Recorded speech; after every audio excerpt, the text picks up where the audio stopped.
Good morning mga kabukid. So ayan, flex ko lang ang aking papaya. So ayan guys, oh. Ayan, isang puno lang yan, pero tatlo yung sanga niya. Oh. Ito. O diba? Ang lalaki ng bunga. Ito malapit na tumahinog. Yan oh. Pahinugan ko lang to guys, hindi ko ito ginugulayan. Alam mo kung anong nangyari dito? Ito yung dati kong yung mga vinidyo ko dati na madaming bunga. Yung kulay red yung laman. So ayan guys, na ano yung ano niya, yung dulo ng ano niya, yung puno. Nabulok siya, naubos yung dahon. May nakita kong yung parang sasanga siya. Parang dalawa nga lang yun eh. Ang ginawa ko, pinutol ko siya dito. Pinutol ko siya. Ayun na siya. O, isang puno lang siya, tatlo yung sanga. Diba? Ang daming bunga. Ayun. Diba? Ganda ng ganda ng pagkaano niya. O, ito malapit na tumahinog. Tapos ito guys, ang liit pa niya. Oh, may bunga na. Pag ito'y lumaki at pinitas mo, nakayuko ka. Yuyuko siya.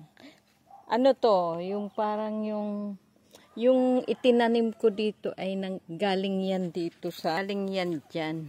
Yung nahinog na siya. Yun, itinanim ko yung buto. Tapos ito naman, yung dati, nung maliit pa ito, namumulaklak to. Akala ko lalaki to. Kasi hindi siya namumunga. Dapat anuhin ko na to eh. Yung puputulin ko na. Ayun. Namunga siya. Mahahaba pala to. Ito na siya oh. Parang may yellow na. Ano rin yan. Pahinog na. Ito pa guys. Diba? Puro papaya yan.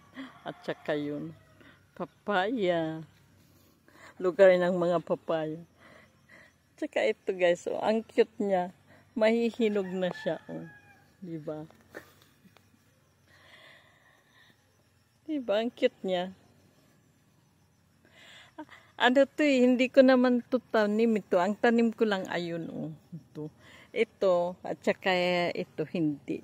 Ginagawa ko pag ako kumain ng hinog na papaya, itinatapon ko lang dito yung mga buto. Tapos tumutubo siya.